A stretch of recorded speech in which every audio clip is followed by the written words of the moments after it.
Hello students, a very good evening to all and welcome back to Weekly Current Affairs. So today we shall be covering the current affairs of last 1 week. So before that we shall be discussing the current affairs of today because I am taking the daily current affairs also.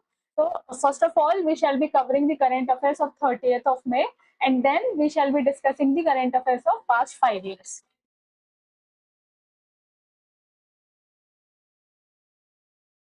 Yes, so first of all we shall be discussing the topics for 30th of May. Just a second.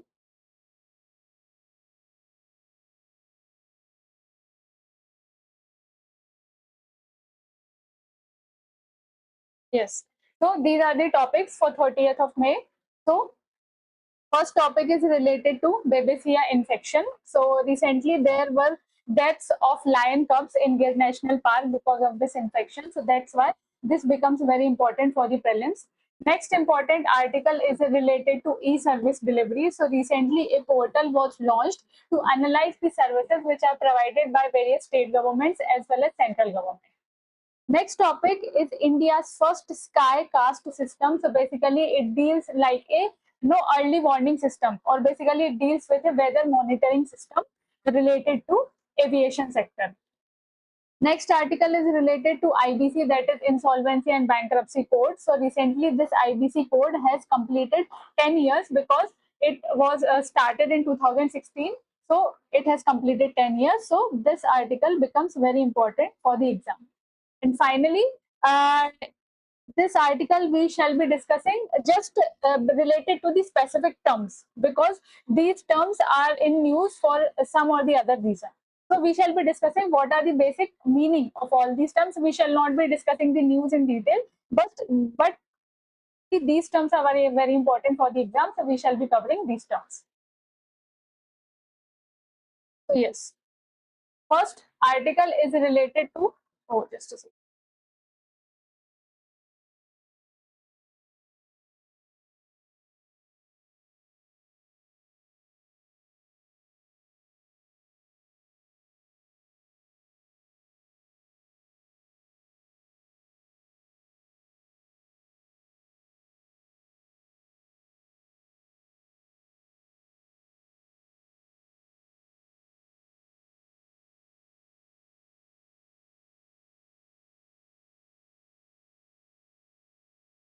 Yes.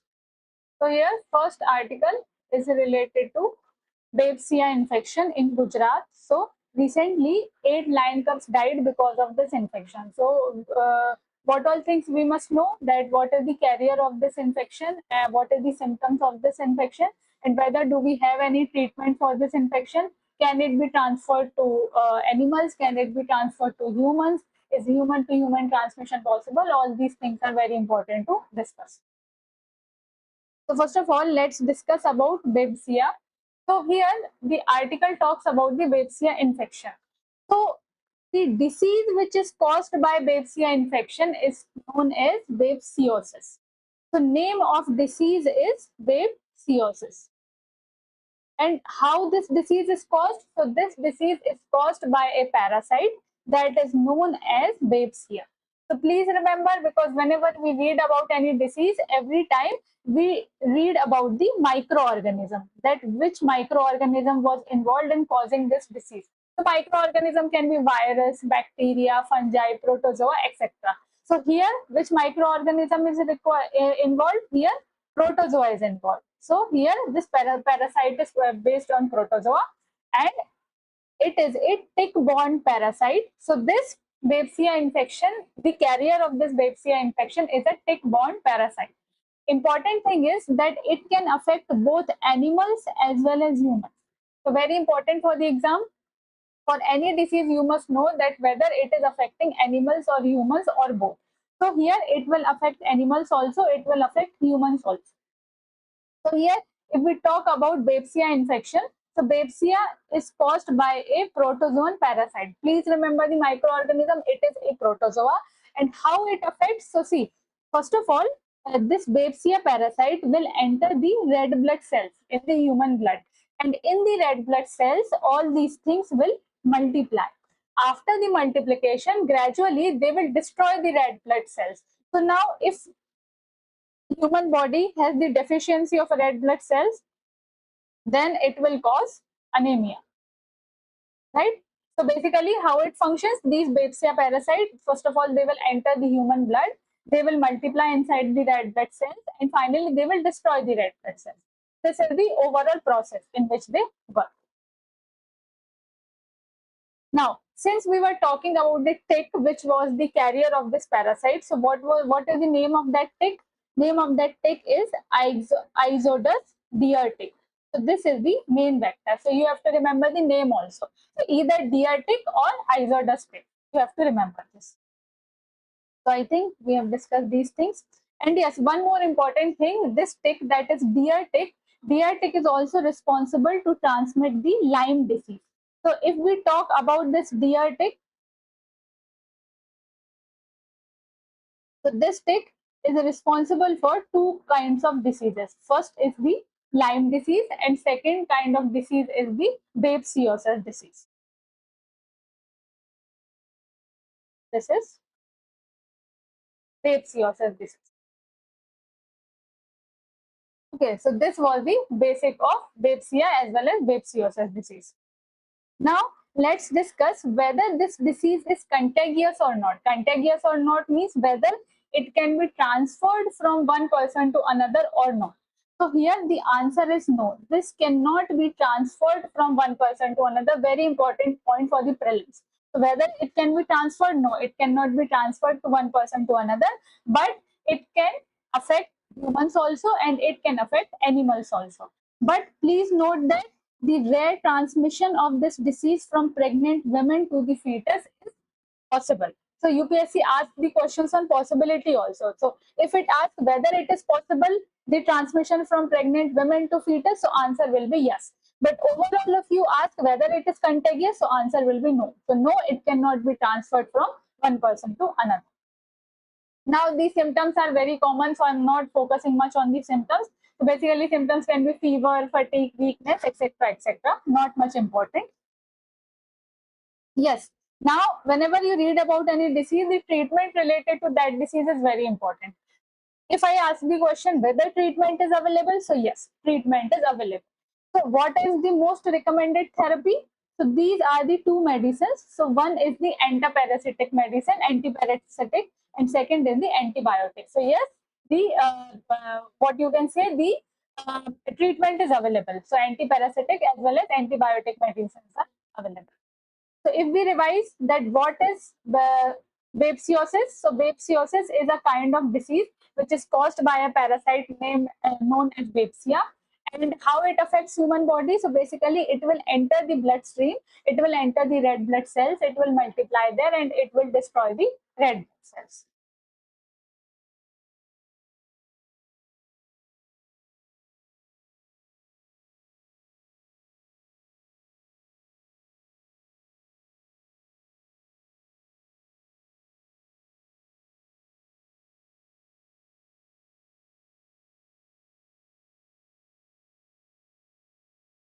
Yes. Now, next article is related to new e-governance portal. So the news is the Department of Administrative Reforms and Public Governance have launched National E-Governance Service Delivery Portal of 2025. And what is the objective of this portal? Its objective is to strengthen digital governance across India. So we won't be discussing everything in much detail. What all is required for the prelims, we shall be sticking to those things only. So what is the full form? Full form of this portal is National E-Governance Service Delivery Assessment. So this is the portal, National E-Governance Service Delivery Assessment. The first important thing is who developed it. So it is developed by Department of Administrative Reforms and Public Governance. And under which ministry this platform comes? So this comes under Ministry of Personnel. This comes under Ministry of Personnel. Now, what is the nature? Nature means how frequently this type of portal can be launched or this kind of assessment can be launched. So this is a biennial assessment framework. That means this kind of assessment will be done every 2 years. So please remember, this is a biennial assessment and this is not an annual assessment. So what is the objective of this portal? So its objective is that whatever kind of online services which are being provided by either state government or union territories or central government, so this portal will analyze, will evaluate all those services. So see, what are the kind of online services we as a citizen of India use? Services like you can apply for the important documents. For example, you can apply for Aadhaar card, or you can apply for any kind of certificate. You can apply for the passport, right? You can apply for some kind of scholarships. So all these kind of services online services we are getting from the government. So the main purpose of this portal is to evaluate the effectiveness. So effectiveness means whether the people are getting the services on time, or whether the grievance redressal is being done or not. Are the people able to understand the language which is given on the portal for the online services? So all these things will be evaluated. Now, important thing is this portal is based on a umbrella index, which is the United Nations Online Service Index. So this portal has used this service index of United Nations as a reference, and then it has set the parameters, that on what parameters you have to analyze the government services. So here, basically, your focus will be on citizen-centric digital governance. Now, see, here I will be discussing all the parameters based on which the services will be analyzed. But you don't have to by heart all these parameters. So our objective must be just to go through them once, so that even if you read anything once more, it will be in your mind. No, if this question comes in the exam, so it will be easy for you to eliminate. For example, if you read the 4 options, so even if you don't know all these parameters, but at least you will be knowing, at least I haven't read this option, so you can easily eliminate. So let's discuss the parameters. So these will be the parameters based on which the services will be analyzed. Let me change the color. Yes. So what are those parameters? First is the accessibility, content availability, ease of use, information security and privacy, that whether if citizens of India are putting some of the basic information on the portal, so whether it is violating their privacy or not. End of service delivery. End of service delivery means it's not like you have to just deliver the service. You have to deliver the service efficiently. That means grievance redressal mechanism must also be there, like integrated service delivery, status and request tracking. Like for example, if you have applied for passport, so it's not like even if you have applied for Tatkal passport and then also if it is taking 30 days, then what is the meaning to apply for Tatkal passport? So that's why the citizens must easily be able to see the status, to see the request tracking, etc., etc. Next, we have open government data, e-participation, and leveraging emerging technologies. So these are all the parameters. I think read once more all these parameters, then I don't think you will miss all these kind of parameters in exam. Now, next important article is related to India's first sky cast system at Indira Gandhi International Airport in New Delhi. So see, whenever this word first is used, first of anything, this becomes very, very important for the exam. So that's why briefly we shall be discussing that what is India's first sky cast system at Indira Gandhi International Airport. Yes. So here, first important thing will be what is this sky cast system.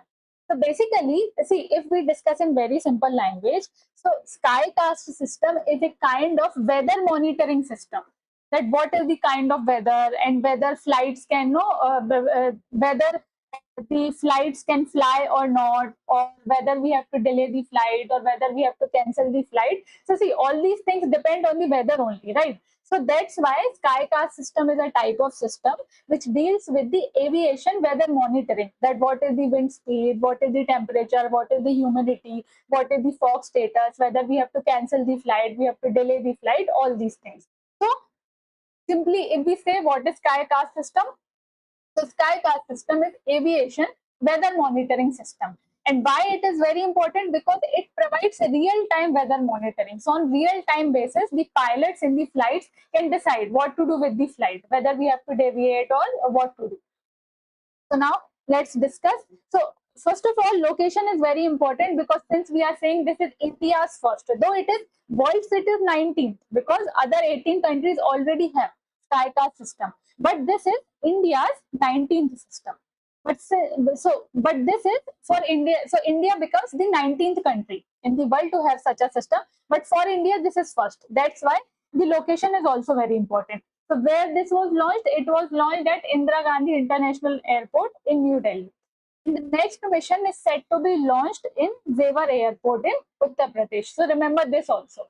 So first, when it was launched, just a second. The first thing is that at which place this first SkyCast system was launched. It was launched at Indira Gandhi International Airport. Second, where it is set to launch, so it will be launched in Zevar Airport in Uttar Pradesh. Purpose, we already discussed. So what will be the benefit? As I've already discussed, that it will help us to plan that whether to delay the flight, to divert the flight. And if we are having real-time information, no, so it will reduce the delays and diversion or the cancellations. Now, which mission it is supporting? So it is supporting the Mission Mausam of India. So what is the larger objective of Mission Mausam? So Mission Mausam objective is to make India climate smart or climate ready. So this is one of the part, or one of the this can be considered as one of the objective of Mission Mausam. Now this thing is very important, that what was the foundation of this SkyCast system? Foundation, or what was the foundation technology? So here, BIFAX, or the winter fog experiment, served as the foundation of this complete SkyCast project. So now let's discuss what is BIFAX or winter fog experiment. See, BIFAX or winter fog, so this is a kind of experiment. It started in 2015. And what was the main purpose, or what was the main topic to research under this experiment? Main research focus were the how fog formation is happening, how visibility is reducing, especially in the New Delhi area, how aerosol and cloud interactions are happening. So when only we study all these things, whenever we research on all these things, then only we can design some SkyCast type of system, right? So that's why, please remember, what was the foundation of SkyCast system? So its foundation was winter fog experiment, which started in 2015. Now, if we talk specially about this winter fog experiment, so here, which institutions are involved? So two institutions are involved here. First is Indian Institute of Tropical Meteorology, and second is India Meteorological Department. So here, two institutes are involved. So what all things you have to remember? First is winter fog experiment started in which year? So it started in 2015. Which two institutions are involved? So Indian Institute of Tropical Meteorology and Indian Meteorological Department. What was the research focus? We already discussed. Please remember, this serve as the foundation of SkyCast system in India. Now, we discussed all these things. Now, whenever you read the article, no, so some of the technologies are discussed in the article. Because see, if we are saying this, the basic purpose of SkyCast system is for the weather monitoring. It will monitor the weather. It will provide the information on real-time basis. So first of all, tell me that what all things can be monitored? No, what all things can be measured if you want to monitor the weather? So see, first of all, you will be needing the wind speed. After that, you will be needing temperature. After temperature, you will be needing the humidity. After humidity, maybe you will need the height of clouds. So all these things will be needing, because if you want to monitor weather, then you have to monitor the parameters for weather, right? So because of all these things, we are using these kind of technology. So what is first technology? First technology is the radar wind profiler. What is the purpose of this profiler? It will measure the wind patterns at different altitudes. Second is the SODAR technology. The basic function of the SODAR technology is to monitor the lower atmospheric conditions. So just you must have an idea. You don't need to remember all these things, but just have a passing reference, so that you must have an idea. Okay, all these technologies are related to some aviation sector. technology which is used is the microwave radiometer. So its basic purpose is to measure the temperature as well as humidity profile. Next is the GFAS, that is ground-based fog aerosol spectrometer. So basically the name only suggests it will detect the fog and aerosol characteristics. And finally, LIDAR ceilometer. The basic purpose of ceilometer is to measure the height of the clouds. So this LIDAR ceilometer will measure the cloud-based height and visibility. So based on all these parameters, based on technologies, we can easily analyze that what is the weather condition, and after that we can evaluate that what to do with the flight, whether to cancel, whether to deviate, etc. So in this way, we can avoid the accidents also. In this way, we can avoid the delays also. Yes. Now, next important article is the Insolvency and Bankruptcy Code. So this code is not new. It was launched in 2016, but since this has completed 10 years, that means a decade, that's why it becomes important. Because if anything has completed 10 years, 25 years, 50 years, 100 years, these all things become very important for UPSC. So quickly, let's discuss about Insolvency and Bankruptcy Code. So see, basically this code was launched in 2016. So see, what is the meaning of insolvency, or what is the meaning of being insolvent? See, for example, if there is company A, and this company has taken loans from various institutions, for example, banks, or for example, other companies. Now, there is a situation that this company got bankrupt, and now no longer it is able to pay the debt. In that condition, you will say that company A has become insolvent. Then to deal with, now see, company A has become insolvent. So company A has declared that I know now I am no longer able to pay the debts. I cannot give your money back. But what will happen to the creditors from whom A has taken the money, to banks or other kind of creditors? So that's why to deal with all these situations and to do justice with all the creditors, whether the financial creditors or the operational creditors, Government of India brought Insolvency and Bankruptcy Code so that we can do fair and justice kind of thing to the creditors. So basically, what is this? So this is a unified law for resolving the insolvency and bankruptcy in India. Why unified law? Because previously, before 2016, we had different kind of laws that related to different things under insolvency and bankruptcy. For example, SARFAESI Act, or for example, other entities like asset reconstruction companies. So that's why Government of India brought a single unified code where each and everything related to insolvency and bankruptcy code will be dealt. So what you have to remember for the exam? You have to remember that this code can cover each and everything, each and every entity. So it will cover companies also, it will cover partnership firms also, as well as it will cover individuals also. Because many students confuse here that whether it will be covering individuals or not. So please remember, insolvency and bankruptcy code cover all the three entities, whether they are companies, whether they are partnership firms, or whether they are individuals. And what is the important thing, or what is the significance of this code? So this provides a time-bound and creditor-driven resolution process. Time-bound means it's not like any company has already declared that I am going, so I have gone bankrupt, but then also the people are sitting. Then also you are not taking any action to give the creditors back their money. So that's why it is saying it is a time-bound process. That means justice will be done to the creditors, and within a limited time it will be done. Second thing, it is creditor driven. Creditor driven means, see, if this is company A and B is the owner of this company, right? And for example, C is the creditor of this company. So here B is the owner and C is the creditor. Creditor means the person who has given any company the money. So C is the creditor.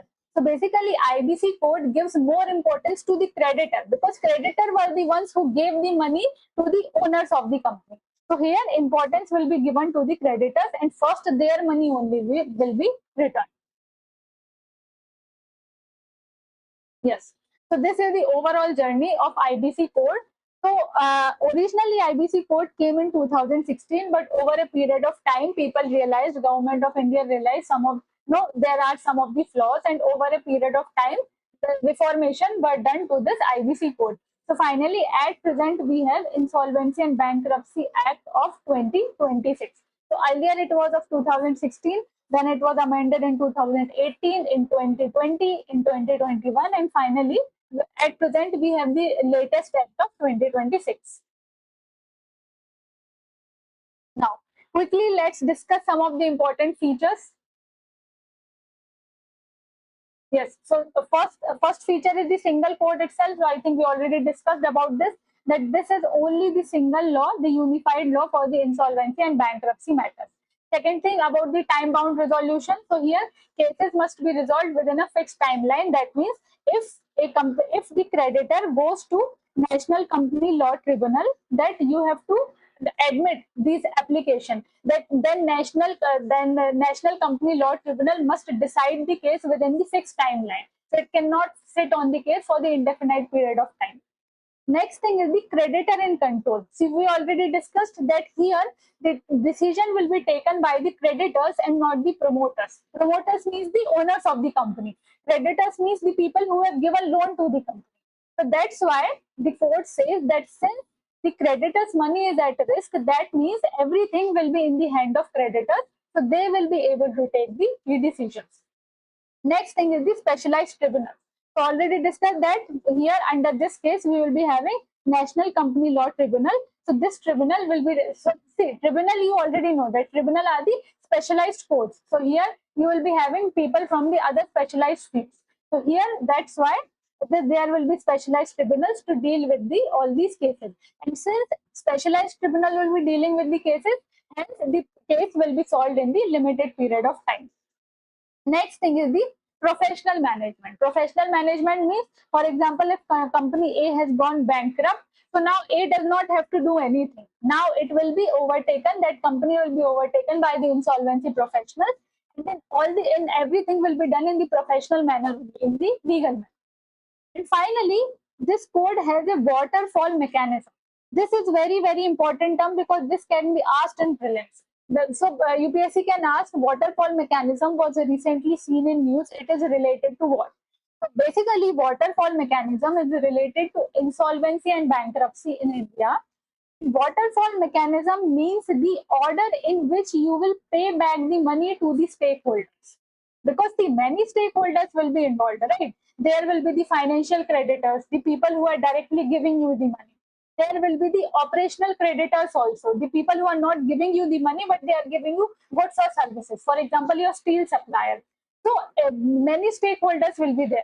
So this waterfall mechanism will decide that in what order you have to pay back the money to the stakeholders. Yes. So here the creditor in control mode says the same thing, that if for example, if the company A goes bankrupt, then the insolvency process will begin. When the insolvency process begins, no, now A don't have to play any role. Here the insolvency professional will come into account. And now the committee of creditors will take the majority of decisions. We have already discussed now no importance will be given to the promoters or the owners of the company. Importance will be given to creditors of the company. So that's why committee of creditors, or that means COC, will be formed, and committee of creditors will take the majority of the decisions. What kind of decisions? That whether we have to liquidate entirely the complete company, or whether we have to find a resolution plan, or whether we have to search the potential buyer. For example, for many years the government of India was searching for the potential buyer for the Air India. So all these things can be done. The first thing is you liquidate the company, you dissolve the company entirely. Second thing is you can search for a resolution plan. You can restructure the company. You can search for the potential buyer. You can search for the potential investor. You can revive the company. Many things can be done. So here the main decision will be taken by the committee of creditors, and everything will be overseen by the insolvency professional. Yes. So as I was discussing that the specialized tribunals will be dealing with the cases. The important thing for the prelims is there are two kinds of specialized tribunals. First will be National Company Law Tribunal. So this tribunal will be dealing with the corporate insolvency cases. Because in starting only we discussed that insolvency and bankruptcy code deals with companies, partnerships as well as individuals. So if we talk about companies or corporates, so their cases will be dealt by National Company Law Tribunal. If we talk about the individuals as well as partnership firms, so their cases will be dealt by Debt Recovery Tribunal. Please remember, very, very important for the exam, it deals with the cases of corporates or companies, so it is National Company Law Tribunal. Who deals with the cases of individuals and partnership firms, so it is Debt Recovery Tribunal.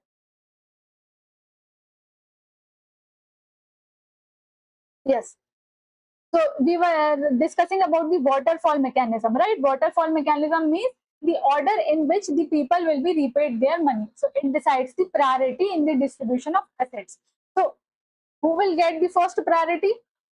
First priority will be given to the insolvency resolution cost. That means the entire expenditure which is incurred in covering this insolvency proceedings. So what all money or what all expenditure is involved in insolvency proceedings, first of all, you have to pay back those. Second is the money. Second, you will give you will pay back the money to the secured creditors. After that, you will pay back your employees. After that, you will pay back your financial creditors. That means the people who have given actually the money. After that, remaining government dues or debt, and finally the equity shareholders. So please remember here, the owners of the company or the equity shareholders are given the last priority. Now,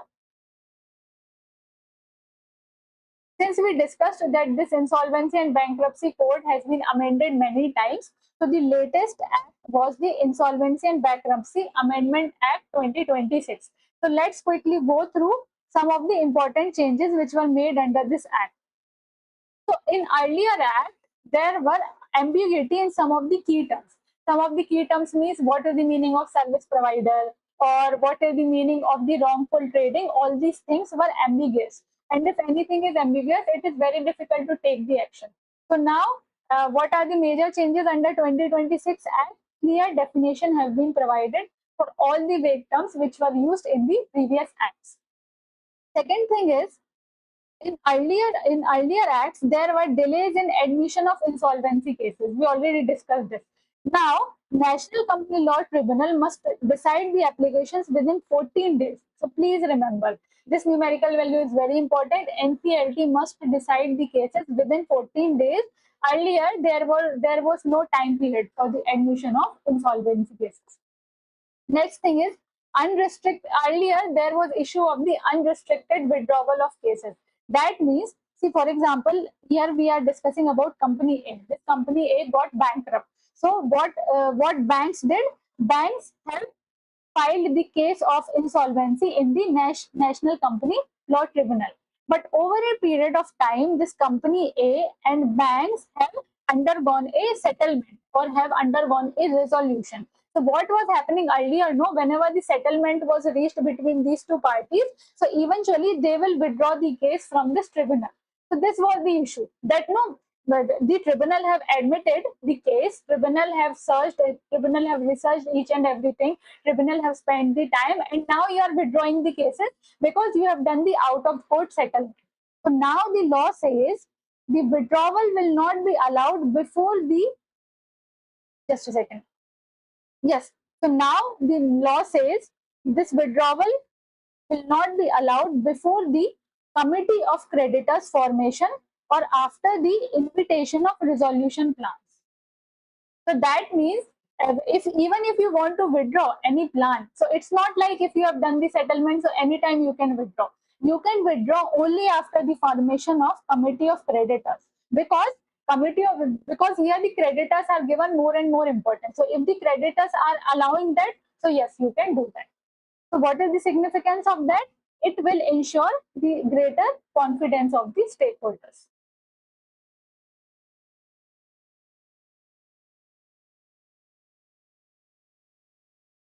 Yes.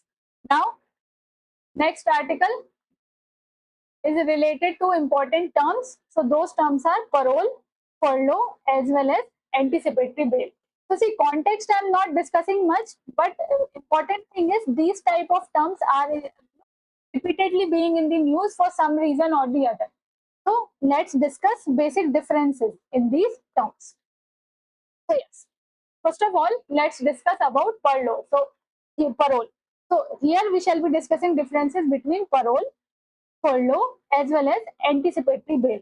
Why we are discussing? Because I think 2021 or 22 UPSC has already asked question related to parole. So that's why it's very important to know the basic differences.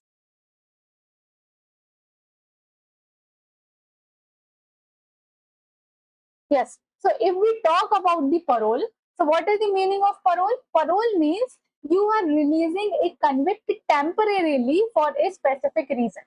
Understood?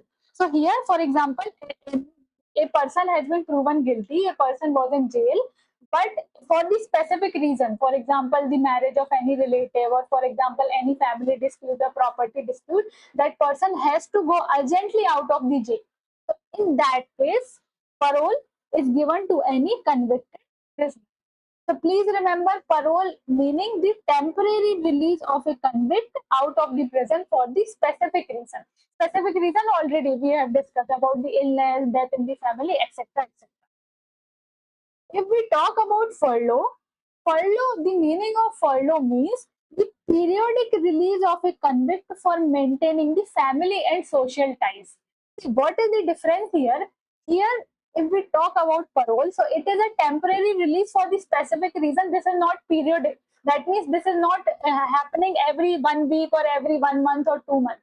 But if we talk about furlough, so furlough is a periodic release of a convict. Why? The reasons can be many. Maybe the behavior is good, or maybe for the health reasons, maybe for the educational purposes.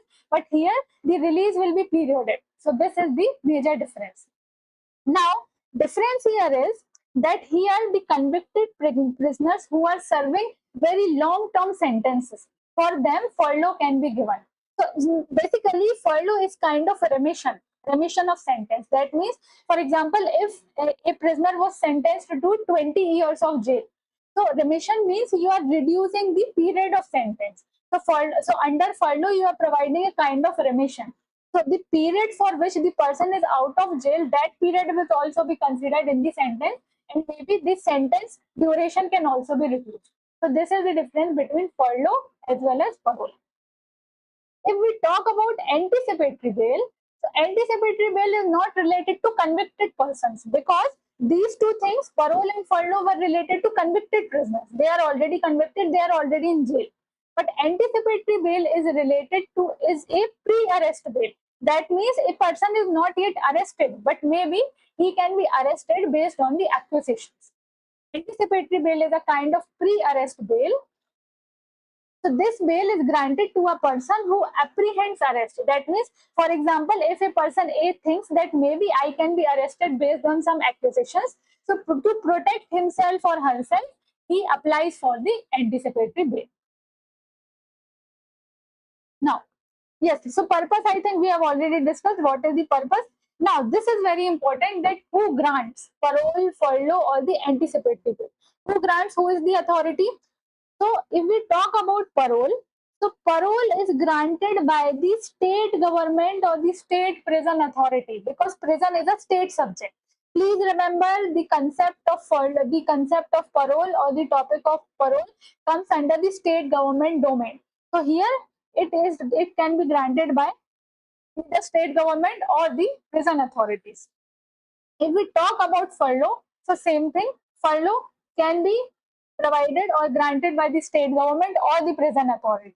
But if we talk about anticipatory bail, it can be granted only by High Court or the Sessions Court. Please remember, because since it is a pre-arrest bail, the person is not already convicted or the person is already not in jail. That's why state government or prison authorities cannot do anything. That's why this can be granted or provided only by the High Court or Session. So what is the legal basis? So legal basis for the parole as well as furlough will be same, because they will be governed by the prison rules or prison authorities. So here prison rules or Prison Act of 1894, same here prison rules or Prison Act of 1894. But here Bharatiya,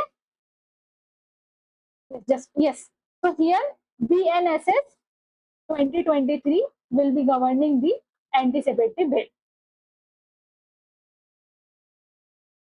Now, if we talk that whether parole is a matter of right or not, that means if a person wants to go on parole, so whether he can ask it as a matter of right, that it's my right, you have to give. No. So parole is not a matter of right. But if we talk about furlough, so generally it is a matter of right. Because generally furlough is given whenever a person is under very good behavior. So the state authorities think that maybe we can reduce the term of the sentence. So the government thinks maybe the term of sentence can be reduced. So generally furlough can be considered, generally it can be considered as a matter of right, but that too it is also subjected to some conditions. But if we talk about anticipatory bill, whether it is a matter of right, no. So it will depend on the High Court or the Sessions Court whether it will, no, the High Court will judge the condition, analyze the condition, and it will decide whether you have to provide the anticipatory bail or not. Now, next thing is if a person wants to go on parole, whether you need any specific reason, yes, a specific reason is required. For example, death in the family, illness, marriage, etc., etc. But if we talk about the furlough, so no specific reason is required. If you are in very, very good behavior, state government can provide you the furlough. Reason required in parole, reason not required in furlough. But here, if we talk about the anticipatory bail, so since this is a pre-arrest bail, that means obviously reason will be required. Without any reason, state the High Court or Session Court will not give you the anticipatory bail. Next thing is effect on the sentence. That means if you are going out of the jail, then whether the time for which you are out of the jail, whether it will be considered in your sentence or not. So what is the effect on the sentence? So here your sentence remains suspended and period is not counted for the remission. That means the period for which for example, if you got the jail term of 10 years, maybe for 10 days you were out of the jail. So whenever you go out of the jail, your sentence will be suspended. Whenever you come inside the jail, again it will be resumed. So there will be no remission or no reduction in the sentence. But if we talk same thing about the furlough, so in furlough remission happens. So whenever you go out of the jail, that thing will also be considered in the sentence. Your sentence can also be reduced.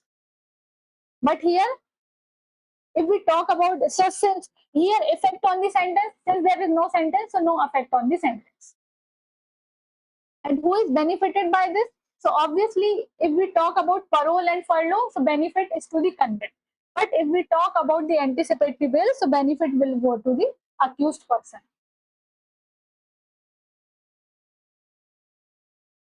Yes. So yes, if we discuss in brief about parole, so parole means the release of prisoner for a specific purpose. So here we already discussed for parole, you will be needing a specific reason. If we talk about furlough, so furlough means the periodic release without any reason just to maintain the ties.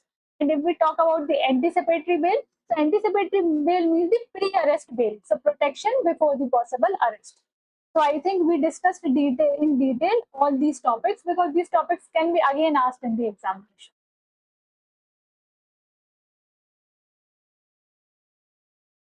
Now, yes. So here, next important article is the India's first indigenous hydrogen chain all set to start. So see, I have already discussed that whenever you see this word first, no, it becomes very important for the examination.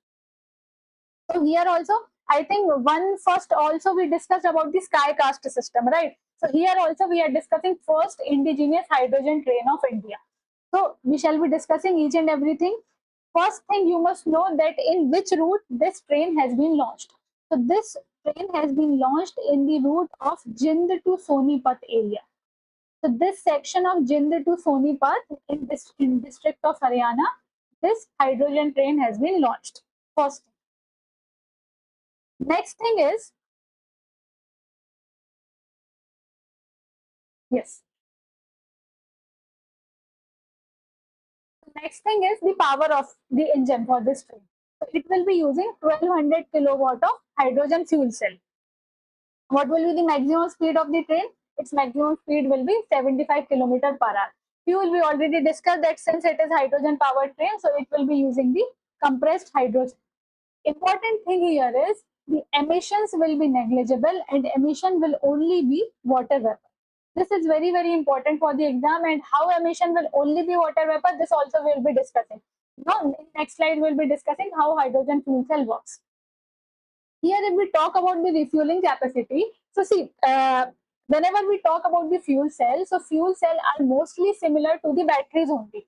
Major difference is in batteries, fuel is already present. You don't need to inject fuel again and but in any kind of fuel cell, you have to inject the fuel. That means you will be needing the refueling capacity. So what this new indigenous train refueling capacity has been set up at GIM. Now, in the article, two important regulators are discussed. First regulator is related to the explosives in India. Second regulator is related to design and technicalities of trains in India. So we shall be discussing these regulators in detail. First of all, let's discuss about the working of hydrogen fuel cell. See, as I have already discussed that hydrogen fuel cell, or for that matter any fuel cell, is almost similar to a battery. So what we have in a battery? In battery, we will be having one anode, we will be having cathode, and here we will be having an electrolyte. So similarly, if we talk about the fuel cell, so here in fuel cell, this portion is of anode, this portion is of cathode. So at anode, you will be having hydrogen, at cathode, you will be having oxygen. Here in between, we will be having electrolyte. So this electrolyte will be kind of a permeable membrane. Permeable membrane. So see, now what will happen? How all these things will start? How this functioning of fuel cell will start? What will happen? Here we are injecting hydrogen. So here we will dissociate hydrogen in H plus ions as well as one electron. Why we are needing electron? Because we want to generate electricity. Why we want to generate electricity? Because electricity will run the traction motor, and traction motor will move the train. So that's why we need electricity. How electricity will come? Electricity will come when the electrons will flow. How electrons will flow? How can electrons flow? First of all, you have to generate the electrons. So that's why we have dissociated this molecule of hydrogen, and hence now electron is generated. Electron is generated, but we have to ensure that electrons move, right? So what will happen? See, here we are having, so this is the region of anode. Now, and this is a semi-permeable membrane. So here what will happen? Here, this, why we are calling this a permeable membrane? Because it will allow only the positive ions or the H plus ions to pass through it. It will stop the flow of electrons. So what will happen from here? H plus ions can flow. So here everywhere H plus ions can flow, but it will not allow the flow of electrons. So now what electrons will do? Electrons will search the alternate path. What is that alternate path? Now these electrons will try to move in this direction. This was the thing we wanted. We want the electrons to follow the alternate path.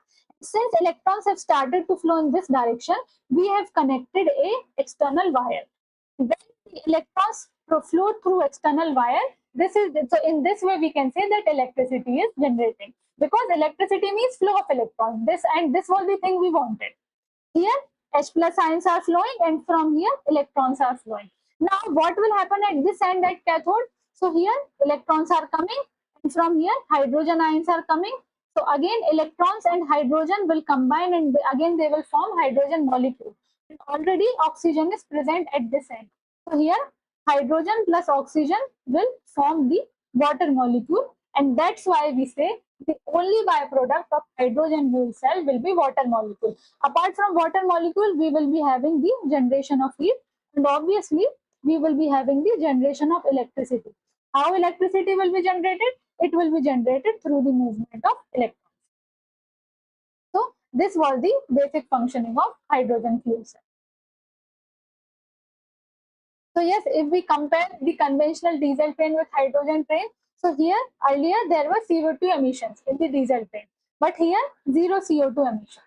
We talk about the air pollution, so obviously CO2 emissions, particulate matter emissions, oxides of nitrogen, all these kind of emissions would be happening in conventional diesel train. But in hydrogen train, all these emissions are negligible.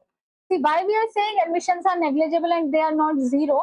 Because the reason is, though we know that the byproduct of hydrogen fuel cell is only water molecule, but you are not focusing here because we are starting this complete fuel cell with the injection of hydrogen.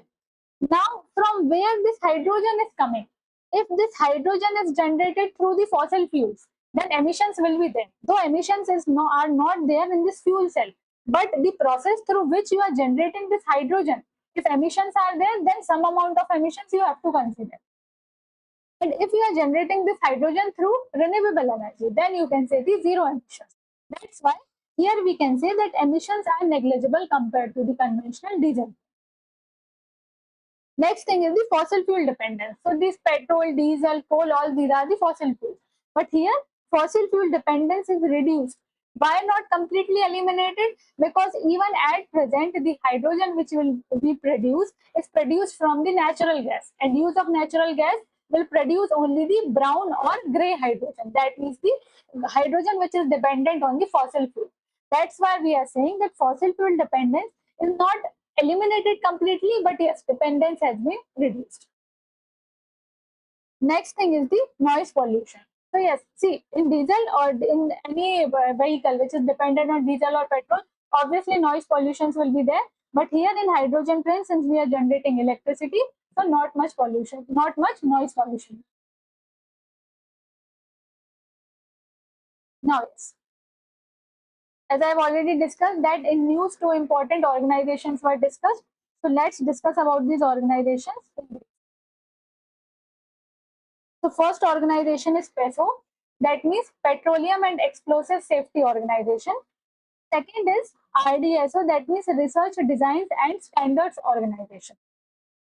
So what is the purpose of PESO?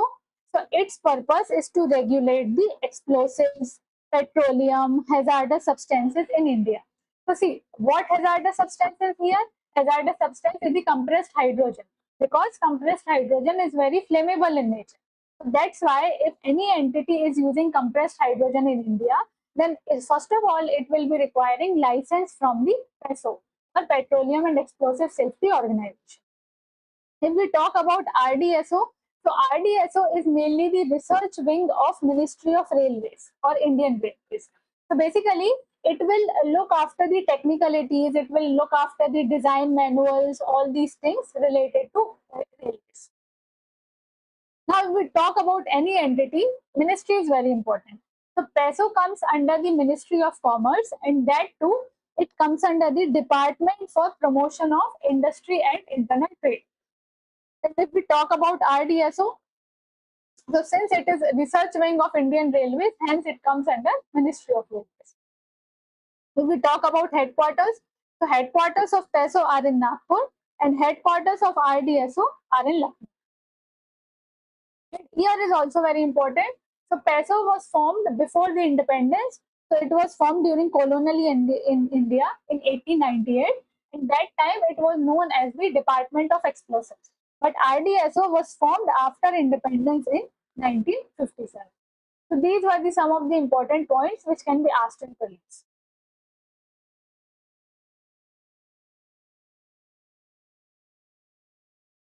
Now, quickly, if we discuss about the challenges, the first important thing is the high cost itself. High cost, why? Because hydrogen production is very expensive process. That's why still not many countries are using hydrogen as a fuel. Second thing is storage issue, because hydrogen fuel cell will be using the compressed hydrogen, and compressed hydrogen is very difficult to store and it is very flammable also. That's why it will raise the safety concerns also. And next thing is, India does not have much infrastructure, much refueling infrastructure. Similar kind of challenges we are facing in the electrical vehicles also. And finally, the green hydrogen availability is an issue, because as I have already discussed that at present also more than 80% of hydrogen is produced through fossil fuels only. So maybe you are not producing any harmful emission in the hydrogen fuel cell, But the hydrogen which you are injecting in the fuel cell, if it is generated using fossil fuel, then emissions will be there. So that's why green hydrogen availability is major concern.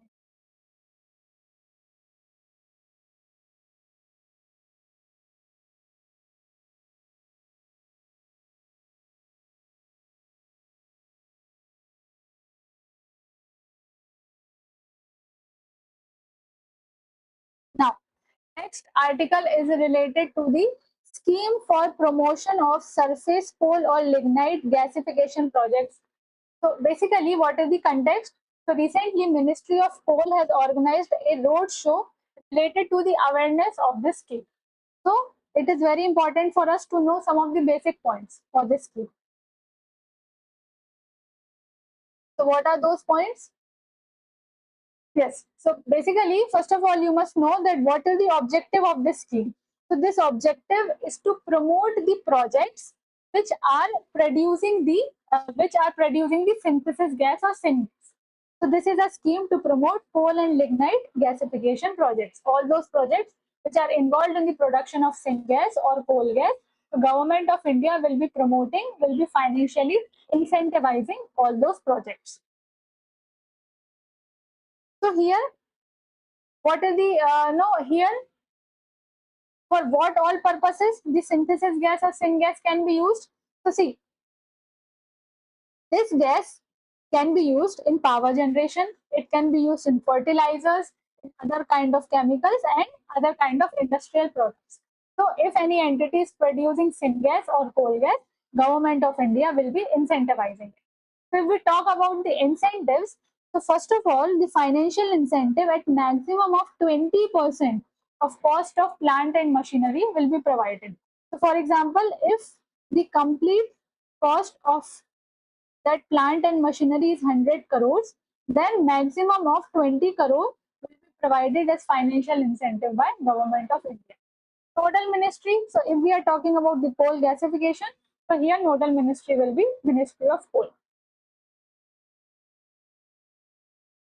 Now, what are the other financial incentives? So here also all these things you have to remember. What are those financial incentives? First is so these incentives are being divided into three things. So the first is related to project, second is related to product, and third is related to any entity. So if particular entity is dealing with the complete project of the production of syngas, then at max 5,000 crore rupees can be provided as an incentive for that project. Second thing is, if any entity is using this syngas or synthesis gas for a particular product, then at max 9,000 crore can be provided for that product. And if any entity is involved in all these kind of projects, then maximum of 12,000 crore can be provided.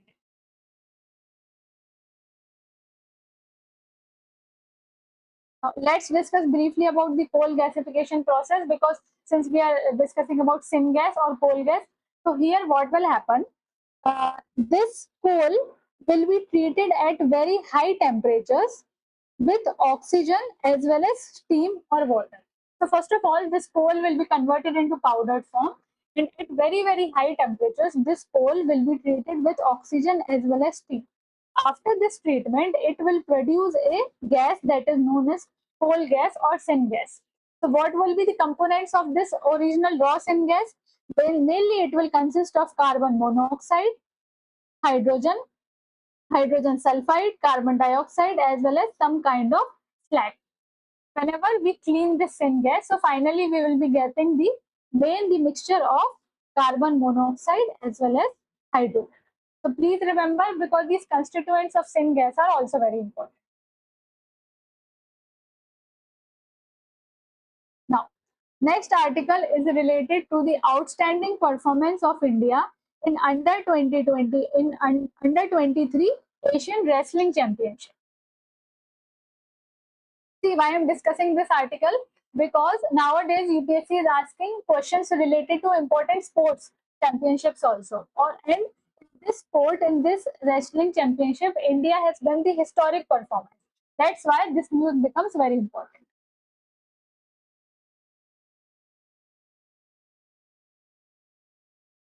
So let's discuss quickly about this championship. So basically, this is Under 23 Asian Wrestling Championship 2023, when place in Da Nang in Vietnam. Now, here the men's freestyle team as well as women's wrestling team have done a historic thing because both these teams have won a team title. That's why this is very important. And why this is all the more very historic, because this was the highest ever overall medal haul for India in this Under 23 Asian Championship. So in men's freestyle, we won overall 9 medals. 4 were gold. In women's wrestling medals, we were having overall 10 and 6 gold. And in Greco-Roman medals, we got, in Greco-Roman style, we got overall 8 medals. These are the important things which you must remember for prelims. Now, next article is related to a newly discovered galaxy cluster, and this cluster has been named after Manipur's Loktak Lake.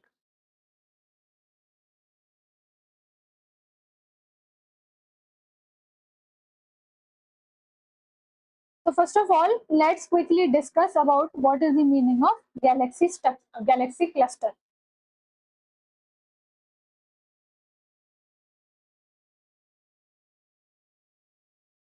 So see, galaxy, you know what is galaxy, right? So you can understand in this way. You can consider galaxy as house, and cluster of galaxies you can consider as a complete city. So basically, this news is related to proto-cluster galaxy. Proto-cluster of galaxy. So proto-cluster of galaxy you can consider as a city which is under construction. So the proto-cluster of galaxy means the collection of galaxies uh, before the complete evolution of all those galaxies. So see, one term we can use as the cluster of galaxies. That means cluster of evolved galaxies. One term is proto-cluster of galaxies. That means the collection of galaxies which have not reached to the complete evolution. So recently, a cluster of galaxies was discovered, and the structure was such that it was resembling the Loktak Lake in Manipur. That's why the name was given as uh, uh, the name was given based on the Loktak Lake of Manipur. Now, let's discuss. So the name of proto-cluster was given as the Loktak proto-cluster because it was resembling the Loktak Lake. Why it was resembling? See, this is the picture of proto-cluster of galaxies. So I think you can easily see that these galaxies are looking in the circular form. And here if we talk about Loktak Lake, so here in Loktak Lake you have the floating fumdis. Fumdis, so these are the large masses of vegetation or soil which are floating on the water. Since these cluster of galaxies are looking similar to fumdis, that's why the name is after Loktak Lake. So where this Loktak team was led by an Indian scientist, and his name was Ronaldo Lashram. And the observatory which was involved, it is National Astronomical Observatory of Japan.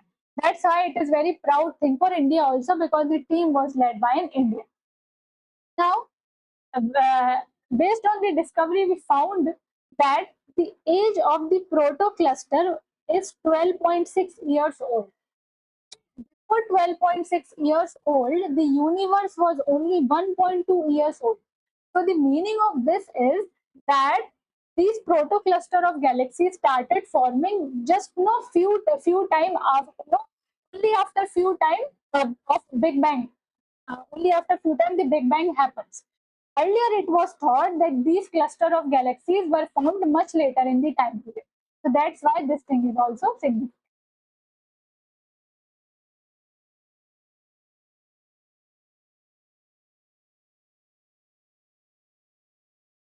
Yeah, so if we talk about Loktak Lake, so Loktak Lake, in which state is it is located? So it is located in Manipur. Important thing here is that this is a freshwater lake, and this is largest freshwater lake in Northeast India. What is the famous thing related to this lake? We already discussed. It is the fumdis. What are fumdis? Fumdis are the large mass of vegetation, organic material, and soil. It is in the circular form and it is floating on the water surface. But please note that only 20% of the mass of fungus is floating on the surface of the water, and 80% remains submerged. Important protected area related to this area is the Kebul Lamjao National Park, and this is world's only floating national park. Please remember, very important for the exam.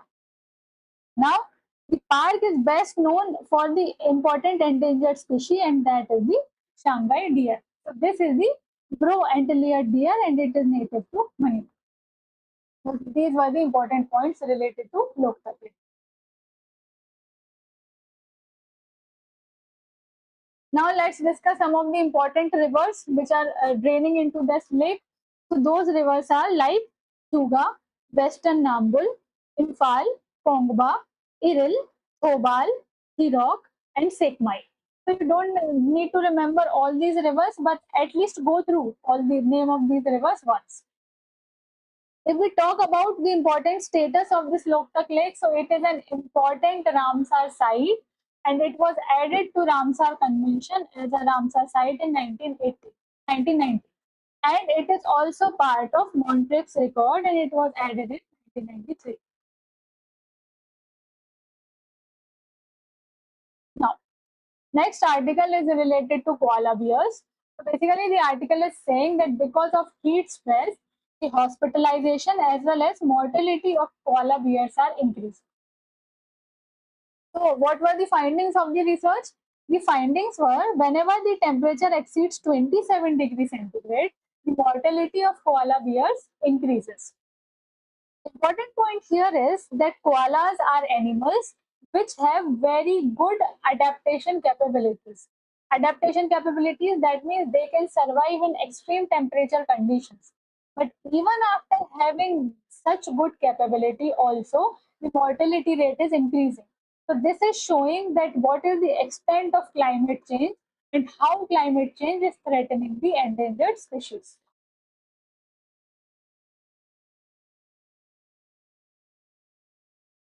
So quickly, let's discuss few things about koala. So mainly, koalas are native to Australia. Because about the species endemism or native thing is asked in exam. So which country they are native? They belong to Australia, and that too in Australia they belong to eastern part of Australia. So in regions of Queensland, South Wales, Victoria, these are the regions where you can see easily koala bears. Now, what is their habitat? So they live on the eucalyptus forest. See, these are the important arboreal marsupials. Arboreal means arboreals are the animals who spend most of their life on the trees. And marsupials means the animals which give birth to underdeveloped young ones in their pouch. So kind of kangaroo. Kangaroo is also a marsupial. Platypus is also a marsupial. That's why please note that these are an arboreal marsupials. That means the animals which are having pouch for the underdeveloped young ones, as well as they spend most of their lifetime on the trees. What is their diet? So their diet is the eucalyptus leaves. Now conservation status is very important for any species. Their conservations, they are listed as vulnerable under the IUCN Red List.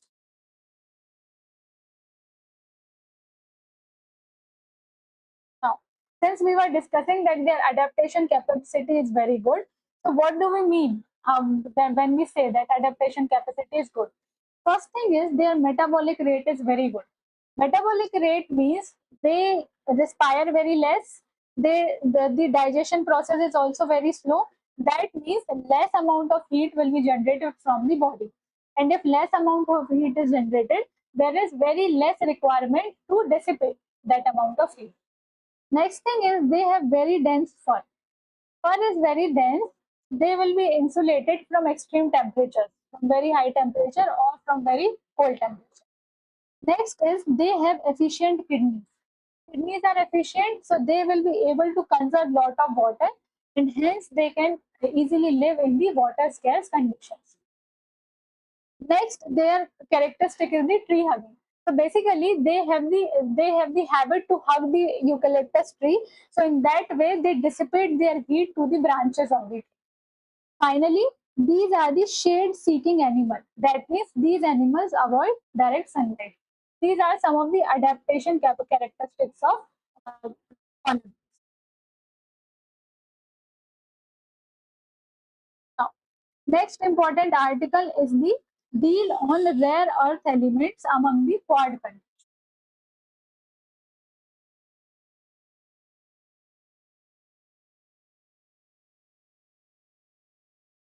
Yes.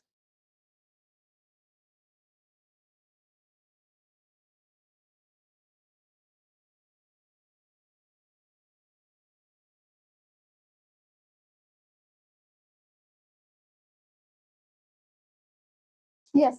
So recently, the meeting of foreign ministers of all the Quad countries took place in New Delhi, and a deal was finalized for the uh, resilient supply chains of the rare earth elements as well as elements. So see, first thing is that what was the importance this deal on the rare earth elements? Importance for this or significance for this is that all these countries want to ensure the safe as well as resilient supply chain. Resilient supply chain of what? Resilient supply chain of rare earth elements as well as critical minerals. Why we need resilient supply chain of all these minerals? Because now in this modern time, all these rare earth minerals and critical elements are required by each and every country because they form the backbone of IT industry. They form the very important component of the defense sector. That's why all these things are very important. Next thing is they want to reduce their dependence on China because at present India is also dependent on China only for all these elements. So that's why they have to reduce the dependence on China, and hence a final framework or deal was finalized among the Quad nations. Now let's quickly discuss the important things about the critical minerals as well as rare earth elements. The first important thing is that China is controlling nearly 90% of rare earth processing, of rare earth elements. They are processing everything. And that's why it is creating economic as well as geopolitical risk. If we talk about critical minerals, so please note that there is no single list of critical mineral which is valid for each and every country in the world. Every country create its own list of critical minerals based on the strategic needs. Strategic needs means, for example, renewable energy generation, for example, information and communication technology, for example, power generation, etc., etc. So each and every country have different kind of needs. So those needs become strategic for that country. And based on strategic needs, what all minerals you require, those minerals become critical.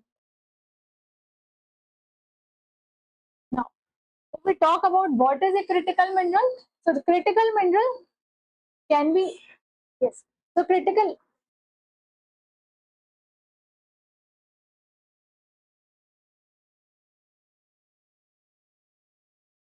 yes, so critical mineral can be metal or non-metal, so it can be metallic or non-metallic element which is required for technologies, economy, national security, etc., etc. So here it will include both primary as well as processed minerals. So please remember, primary minerals will also come, processed minerals will also come. Now, when we are saying anything is critical, that means that thing is very high in demand, but that is very low in supply, or there is supply shortage. Then only we will say that any mineral is critical.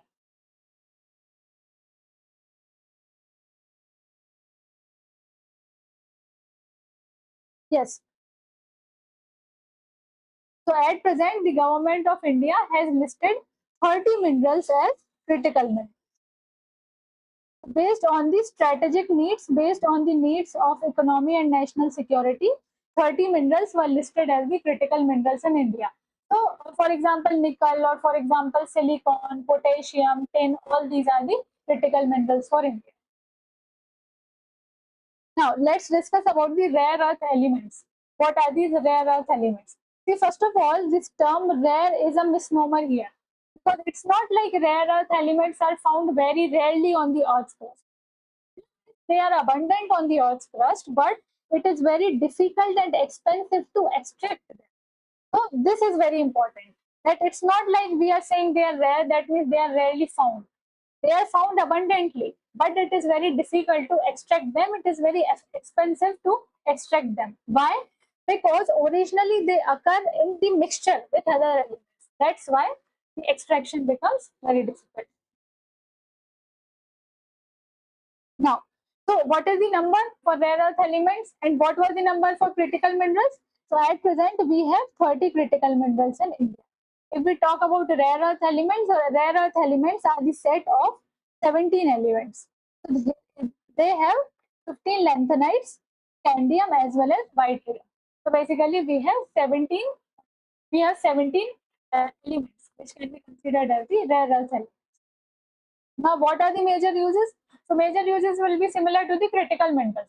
For example, in the electrical vehicles, in the renewable energy sector, medical equipments, defense equipment, etc. etc.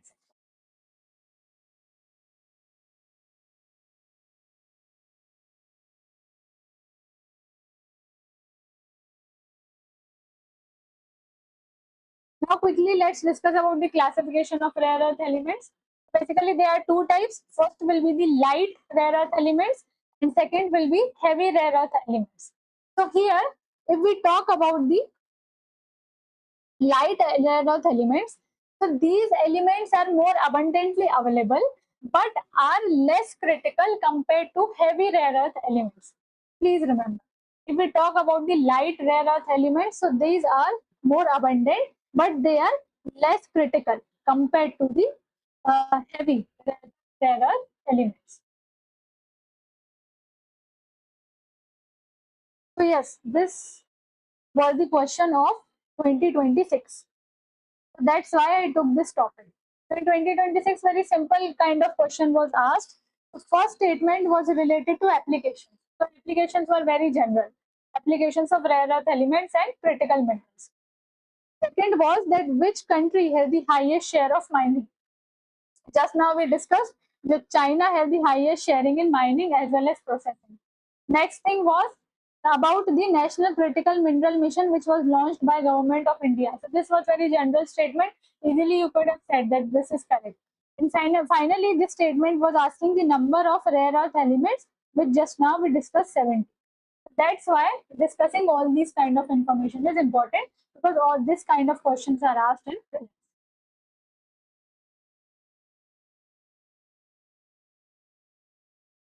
Now, next topic is related to illegal sand mining in the National Chambal Sanctuary. So let's discuss this article.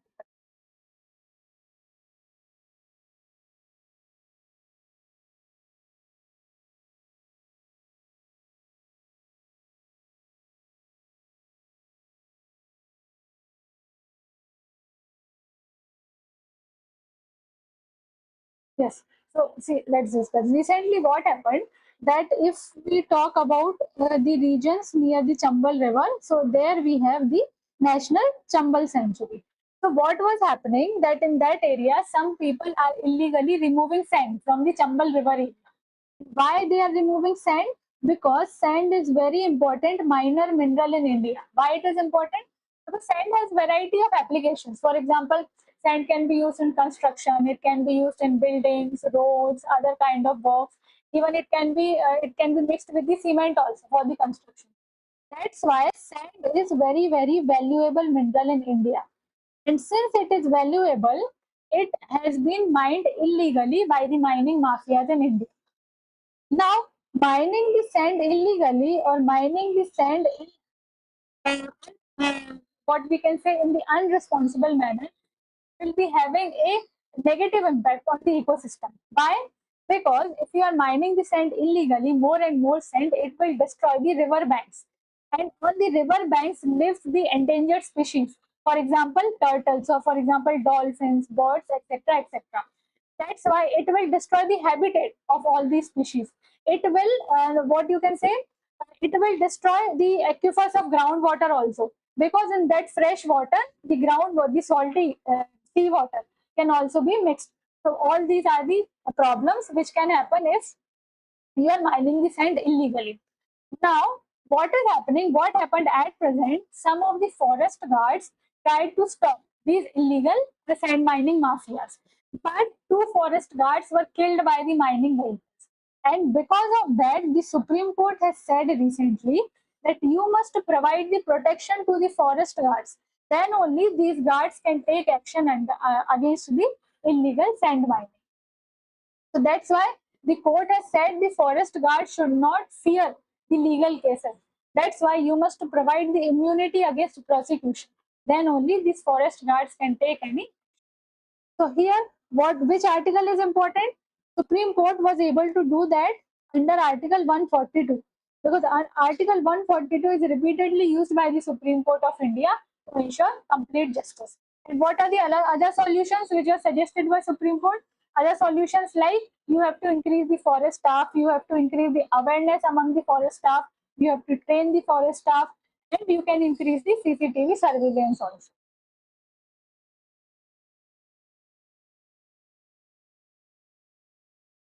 Now, since we are discussing about the National Chambal Sanctuary, so quickly, let's see the location. So basically, National Chambal Sanctuary is located at the tri-junction of Uttar Pradesh, Rajasthan and Madhya Pradesh. Very, very important. Whenever you are reading about protected area, please go through the location. So it is located at the tri-junction of UP, MP and Rajasthan. Now this is India's first and only tri-state protected riverine sanctuary. So please remember this. Now what is the interesting thing about this sanctuary? So it protects the largest population of gharials, and gharials are the critically endangered species under IUCN Red List. So that's why this news becomes all the more very important. Next thing is this is an important bird area. So if we are talking about any riverine sanctuary or any protected area, so it is possible that it will be important bird area also.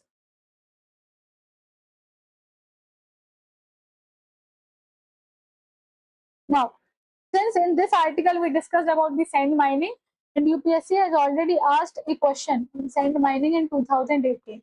So let's discuss this question. So it was, which of the following is or are possible consequences of heavy sand mining in the riverbeds? So that's why just now we discussed about the negative impacts of the heavy sand mining. So here we already discussed that if you are mining sand in undiscriminate manner, then the salty seawater or saline seawater will get mixed with the fresh water. Here, or second, it is discussing about the groundwater pollution, and next it is discussing about the lowering of water table. That's why discussing all these type of questions are very important. Now, next article is related to definition of wetlands in India. So recently what happened? Recently, a petition was filed in Supreme Court of India, and according to that petition, because of the definition of wetlands in Wetlands Rule 2017, many human-made wetlands are losing the protection in India. So this was the petition filed by the environmental activist in Supreme Court. So let's discuss what is that definition because of which petition has been filed. So basically, this is the screenshot which I have taken from the Wetland Rules 2017. Yes. So what the rule says all wetlands, irrespective of their location, size, and ownership, biodiversity or ecosystem service values, can be notified under wetland rules, except. So these are the exceptions. That means all these kind of lakes will not be considered as wetlands. What are those exceptions? First is the river channel. Second is the paddy fields. Paddy fields are also man-made. Next is the human-made water bodies specially constructed for the drinking water purposes. Next is human-made water bodies constructed for aquaculture purposes. So basically, if you read all these things, so it is excluding mainly the human-made water bodies from the definition of wetlands. And if you are excluding them from this definition, that means the extent of protection will be lowered in India. That's why the environmental, yes. So that's why this environmental petitioner has said that though human-made wetlands are artificial in nature, but then also they serve a significant purpose for the protection of biodiversity. So there must be inclusion of human-made water bodies also under the definition of wetlands of Wetlands Rules 27. Now, since we were discussing about wetlands, so let's discuss about the Convention on Wetlands also. So here, if we discuss about the Ramsar Convention, so this convention was signed in 1971 in Iran, in a city in Ramsar.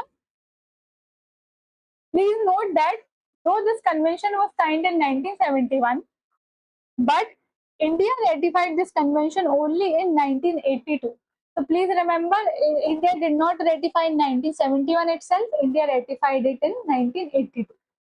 Now, what is the purpose of this convention? So the main purpose of this convention is to provide the conservation and sustainable use of wetlands. Now, on what basis any site can be included in the Ramsar Convention? So here, the convention provides total 9 criteria, and if any wetland is qualifying in any one of the criteria of all those criteria, so it can be included in Ramsar Convention.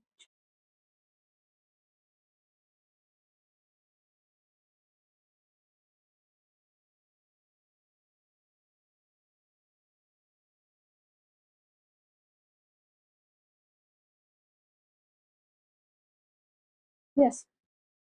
So here next article is related to Napier grass. So basically Napier grass was recently in news because this is an important feedstock for the bio-CNG plant.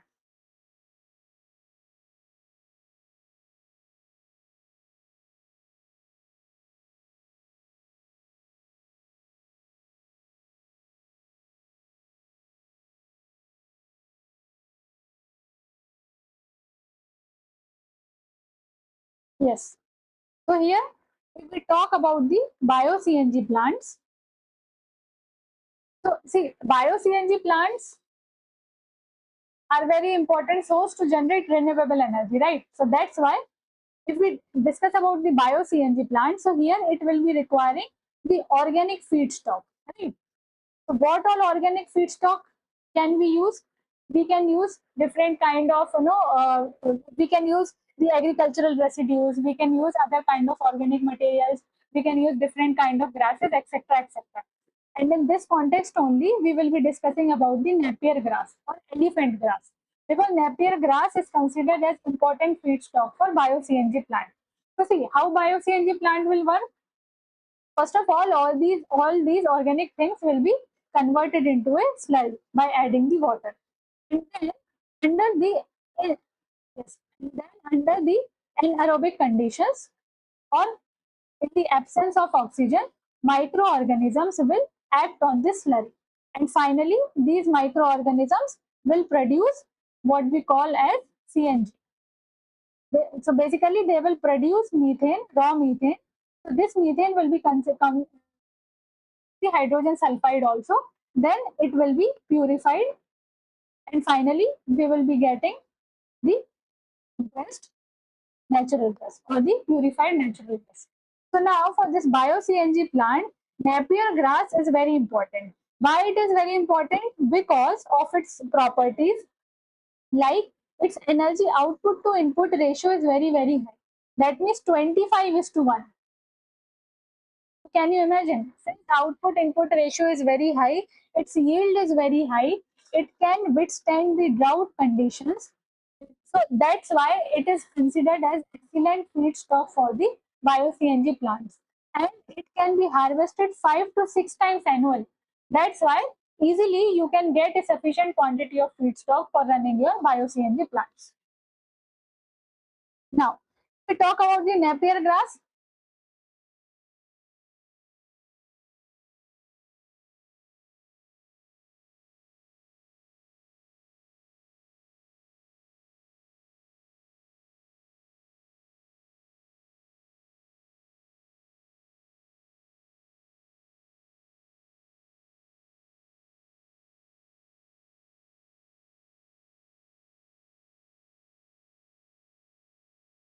Yes.